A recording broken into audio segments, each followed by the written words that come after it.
Bonjour à toutes et à tous, nous sommes plus de 1000 aujourd'hui réunis sur cette place. Pas assez nombreux, mais nous sommes toujours là.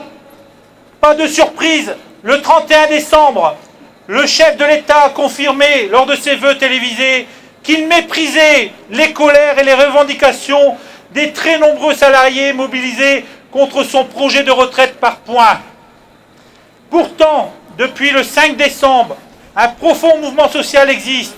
Des travailleuses et des travailleurs qui ont fait le choix de la grève reconductible à la SNCF, à la RATP, mais bien d'autres entreprises aussi, du public et du privé. Nul besoin de vous réexpliquer ici les dangers du projet Macron de la retraite par points. Nous l'avons toutes et tous compris, la retraite par points, c'est de la retraite en moins. En moins pour les précaires, car les périodes de chômage seront comptabilisées dans le calcul sur leur carrière complète. En moins pour les femmes, puisque le temps partiel seront incorporés dans leur calcul et que l'on remet en cause les cotisations acquises pour les enfants. En moins pour les fonctionnaires, puisque le calcul ne se fera plus sur les 6 derniers mois, alors que ce calcul permet une pension similaire au privé pour les mêmes qualifications. En moins pour les retraités, car rien n'assure aujourd'hui que le point ne sera pas gelé. Pire, baissé pour rester sous le seuil de plafond idéologique de 14% du PIB décrété par le président des riches.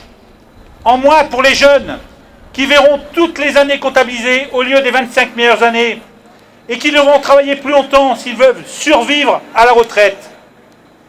Nous avons toutes et tous compris que les 25 meilleures années ou les 6 derniers mois en calcul, ce n'est pas la même chose qu'une carrière complète. Ne laissons pas les lieutenants de Macron nous diviser. Ce sont eux qui veulent remettre en cause la solidarité et non les travailleurs et les travailleuses en lutte pour défendre leurs conquis sociaux. Il n'y a pas de régimes spéciaux, mais seulement des régimes particuliers avec des acquis sociaux issus des luttes de nos prédécesseurs.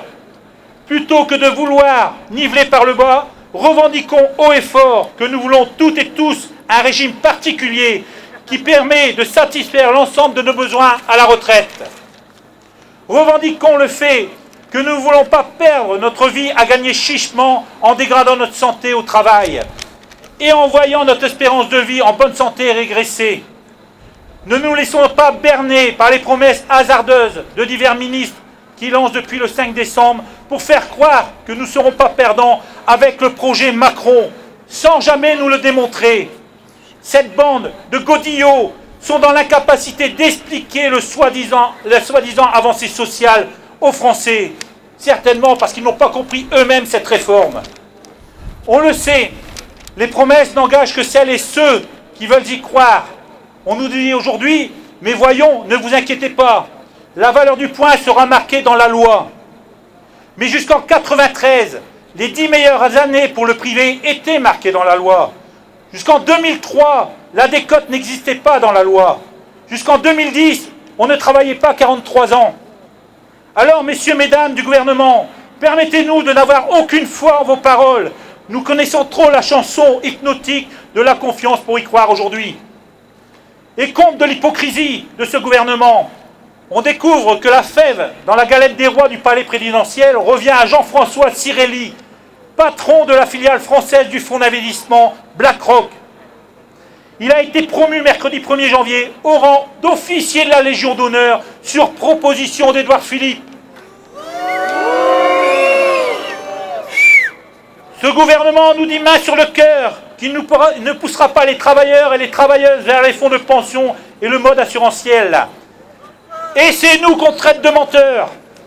Alors oui, il y a de l'argent pour les retraites. Il suffit d'augmenter les salaires, d'abolir les inégalités salariales entre les femmes et les hommes, d'arrêter les exonérations de cotisations patronales, de stopper le déversement d'argent public aux entreprises comme le CICE ou le crédit d'impôt recherche. Les mensonges et manipulations du pouvoir n'ont pas de prise sur la détermination de celles et ceux qui souhaitent le retrait du projet actuel. Et pour gagner les négociations sur l'amélioration du système actuel, qui reste l'un des meilleurs du monde, et peut seul garantir des prestations définies, d'un système solidaire, intergénérationnel et interprofessionnel. Plus que jamais, l'heure est à l'extension de la généralisation de la grève. Ensemble, nous sommes plus forts. Merci.